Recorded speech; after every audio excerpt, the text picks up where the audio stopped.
네, 장애인 고용 실태 관련해 취재한 김진중 기자 스튜디오에 나와 계십니다. 안녕하십니까? 안녕하십니까?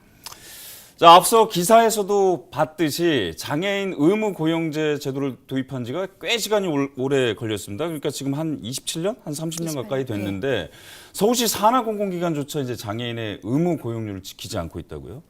전체적으로 봤을 때 의미 있는 변화가 없다고 단정지어서 얘기할 수는 없을 것 같습니다. 시행 초인 1990년대에 그 공공부문의 장애인 고용률이 0.8%, 약 0.8%였는데 2017년에는 3.3%로 4배 이상 증가를 했습니다.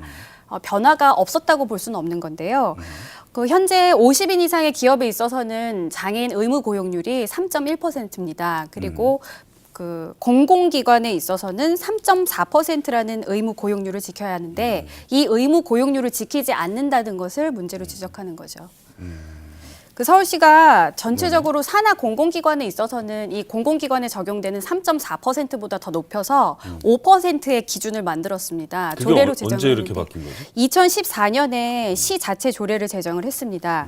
그래서 서울시 산하에 있는 공공기관에 있어서는 5%라는 의무 고용률을 지켜야 하는데 산하 공공기관 23곳 중에서 이를 지키고 있는 곳은 3곳으로 16%만이 지키고 있다고 봐야 될 것 그러면 같습니다. 서울의 경우에는 지금 5%를 못 맞추고 있기 때문에 13%에 불과하다는 건데 그럼 3.4%에는 어느 정도로 맞추고 있는 건가요? 3.4% 의무 기준에 맞추고 있는 산하 공공기관은 절반 정도로 보시면 될 것 같습니다. 그럼 어느 정도 맞추고 있다 이렇게 좀 볼 수도 있을 것 같고 또 아닐 수도 있을 것 같고요. 시간이 좀 그만큼 오래 지났는데도 불구하고 아직 그 자리다 뭐 이렇게 좀 볼 수도 있을 것 같긴 한데 공공기관은 그렇다 치고요.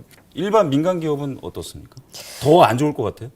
민간 기업 역시도 시행 초에는 0.4%로 저조했는데 그 2017년을 보면 2.67%로 6배 정도 상승을 했습니다. 그러니까 이 장애인 의무 고용률을 지키기 위한 노력은 했다고 볼 수가 있는 거죠. 그러니까 하지만 조금씩, 3.1%라는 의무 기준을 지키고 있지는 못한 상태입니다. 그게 뭐 의무 기준이 높은지는 정확하게 그 기준은 내릴 수는 없지만 그래도 조금씩 올라가긴 했네요. 네. 초기에 0.4%에서 시작해서. 자, 그렇다면 이렇게 의무 고용률이 아직도 그래도 절반 수준에 못 미치는 거예요? 왜 이렇게 안 지켜지는 거예요? 한국장애인고용공단에서 이와 관련해서 지난해 조사한 내용이 있는데요.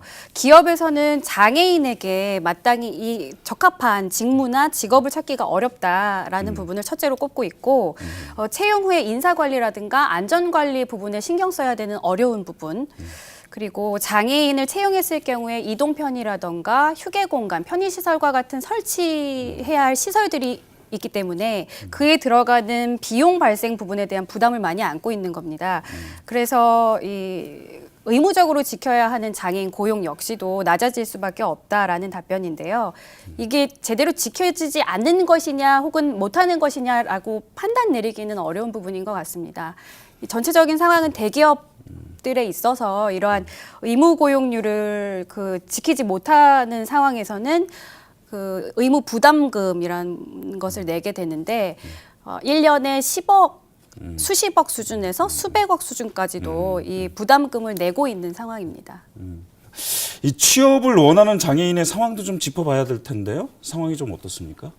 우리나라 전체 그 등록돼 있는 장애인 인구가요. 2017년 말 기준으로 약 250만 명입니다. 전체 인구의 5% 정도가 장애인 등록되어 있는 장애인 인구인데요. 이 중에서 취업이 가능한 장애인은 92만 명입니다. 92만 명 중에서 채용이 되어 있는, 고용이 되어 있는 장애인의 수는 어느 정도냐를 봤을 때 34%라고 절반이 안 되네요. 하는데요. 훨씬 못 미치네요. 네. 그 31만 명 정도는 일자리를, 그러니까 60만 명이군요. 60만 명 정도는 취업을 못해서 일자리를 찾고 있다고 봐야 되는 거죠. 그러니까 여러 가지 형태가 있는 것도 장애도 굉장히 등급별로도 다르고 또 분류별로도 다르기 때문에 그런 거에 대해서는 좀 더 이제 뭐 통계적으로 좀 나와서 그게 아까 전에도 말씀드렸듯이 시스템에 좀 적용될 수 있도록 그런 어떤 그 직무 교육이라든가 이런 것들이 좀 더 필요해 보이고요. 그런 얘기를 앞서 그 사례가 이제 기사에 좀 나오지 않습니까? 우수 사례가 이제 직접 현장에 나가서 취재를 하셨는데 어떻습니까?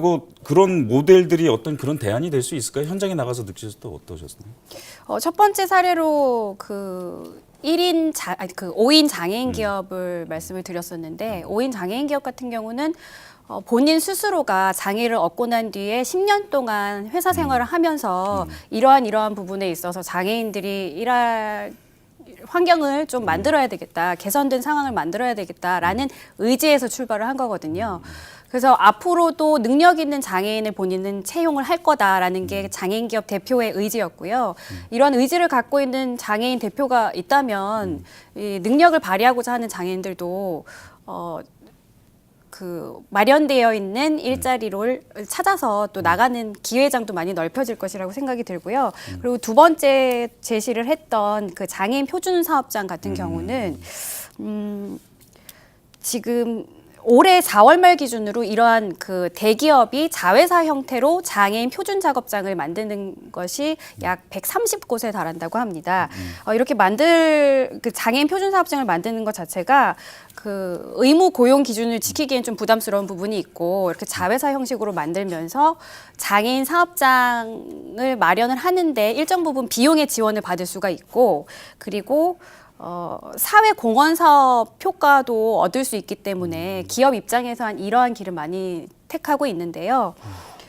장애인들에게 일자리를 제공을 하고 기업은 어느 정도 어려운 부분에 있어서 비용 지원을 받을 수 있다는 부분에서 이러한 경우 사례가 뭐 성공적인 모델로 확장될 수 있지 않을까 그렇게 보여집니다. 예, 말씀 잘 들었습니다.